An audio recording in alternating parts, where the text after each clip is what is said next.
Welcome everyone. आज के lecture में हम सीखने वाले हैं वर्ब टू बी।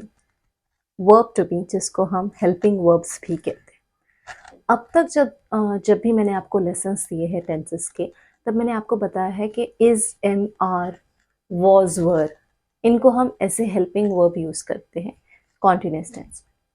लेकिन यूजुअली ना ऐसा होता है कि हम इन वर्ब्स को बहुत ज़्यादा हल्के में लेते, बहुत ज़्यादा लाइटली लेते। क्यों? एग्जाम्पल के लिए अगर मैं आपको एक सेंटेंस दूँ और मैं कहूँ कि she is writing a letter, she is writing a letter. अब इस सेंटेंस में मैं आपसे पूछूं वर्ब क्या है, तो ऑब्वियसली आपका मेन फोकस होगा राइटिंग पर। आप कहोगे कि राइटिंग जो है वो एक वर्ब है। क्यों? क्योंकि वो मेन वर्ब है। आपका ध्यान जो है इस पर जाएगा भी नहीं।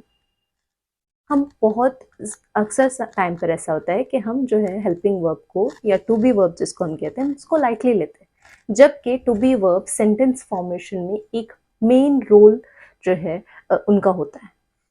कैसे? अगर टू बी वर्ब या हेल्पिंग वर्ब अगर सेंटेंस में हो ही ना, तो हमको पता ही नहीं चलेगा कि सेंटेंस का टेंस क्या है। ठीक है, किस टेंस में है ये सेंटेंस, प्रेजेंट में है, पास्ट में है या फ्यूचर में। हमारा काम जो है कब हुआ, आज हुआ, कल हुआ या आने वाले कल में होने वाला है। ठीक है, तो हेल्पिंग वर्ब या टू बी वर्ब सेंटेंस में एक मेन रोल अदा करते हैं। लेकिन अक्सर हम इनको जो है स्टोरी के साइड कैरेक्टर की तरह देखते हैं और हमारा मेन फोकस होता है मेन वर्ब पर। ठीक है, जैसे कि मैंने आपको एक सेंटेंस बताया था अभी, she is writing a letter. ये सेंटेंस प्रेजेंट प्रोग्रेसिव टेंस में था, या आप जिसको कहते हैं प्रेजेंट कंटिन्यूस टेंस में था। लेकिन ये तो है, सही है कि हम हमेशा कंटिन्यूस टेंस में इन वर्ब को, इज, एम, आर को या वॉज वर्ब को एज ए हेल्पिंग वर्ब लेते हैं। ठीक है, लेकिन आज हम टू बी वर्ब को साइड कैरेक्टर की तरह नहीं, मेन कैरेक्टर की तरह देखेंगे। यानी हम टू बी वर्ब को as a main verb use करके सेंटेंसेस फॉर्म करेंगे। कैसे? उससे पहले हम समझ लेते हैं टू बी वर्ब कौन कौन से हैं। इज, एम, आर, वॉज, वर। ठीक है, ये सारे वर्ब्स को हम टू बी वर्ब कहते हैं, वर्ब्स टू बी।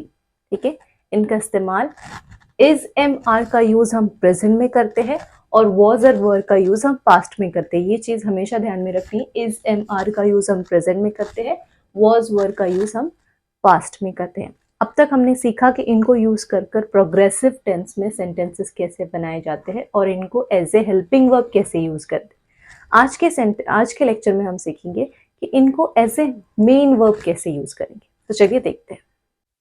ऑलराइट, सबसे पहले हम देखेंगे कि हम किन कंडीशंस में वर्ब टू बी को as a main verb use कर सकते हैं, यानी हेल्पिंग वर्ब को हम कैसे एज ए मेन वर्ब की तरह परफॉर्म कर सकते हैं या फिर प्रेजेंट कर सकते हैं। तो to present feeling and state, जब हम कोई फीलिंग या स्टेट को इंडिकेट करने वाले हो सेंटेंस में, उस वक्त हम जो है हेल्पिंग वर्ब को as a main verb use कर सकते हैं।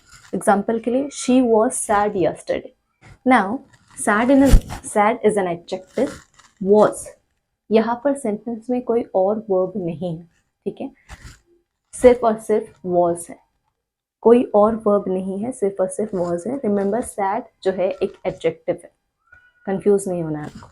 शी वॉज सैड यस्टरडे, तो अब वॉज जो है अकेला बच रहा है सेंटेंस में, हेल्पिंग वर्ब की तरह नहीं, वो मेन वर्ब की तरह को फॉर्म कर रहा है। ठीक है, अब क्यों यूज किया हमने? फीलिंग्स को इंडिकेट करने के लिए। ठीक है, वो क्या थी? कल उदास थी। ठीक है, तो मैंने कहा शी वॉज सैड यस्टरडे। अब इस सेंटेंस में वॉज को हमने as a main verb use किया। नेक्स्ट सेंटेंस है शी इज फाइन नाउ, अब वो ठीक है। ठीक है, यहाँ पर भी सेंटेंस में कोई और मेन वर्ब नहीं है सिवाय इज की, तो इस सेंटेंस में भी हम इज को as a main verb use कर रहे हैं। अगली कंडीशन आती है पोजीशन और रिलेशन। अगर हम किसी की पोजीशन बता रहे हैं या किसी से रिलेशन बता रहे हैं, तब भी हम जो है हेल्पिंग वर्ब को as a main verb use कर सकते हैं। Example, he is a teacher, वो जो है एक टीचर है। ठीक है, उसकी पोजीशन क्या है? वो एक टीचर है। मैंने डायरेक्ट कहा ही इज अ टीचर, मैंने कोई मेन वर्ब नहीं यूज की। टीचर जो है एक नाउन है, ही जो है एक प्रोनाउन है, इसके अलावा कोई और वर्ब नहीं है सेंटेंस में। इस जो है एक हेल्पिंग वर्ब है, लेकिन यहाँ पर चूंकि वो अकेला है, इसलिए वो as a main verb perform कर रहा है सेंटेंस में।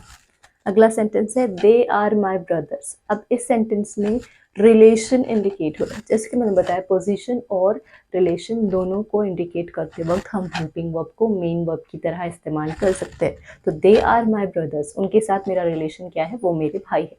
तो यहाँ पर भी आर आ रहा है, सिर्फ और सिर्फ आर आ रहा है वर्ब में, कोई और वर्ब नहीं है। तो आर जो है यहाँ पर as a main verb perform हो रहा है। अगला लोकेशन बताने के लिए, for example he was in London last month. पिछले महीने वो कहा था, लंदन में था। देखिए अब यहाँ पर भी वॉज जो है as a main verb perform हो रहा है।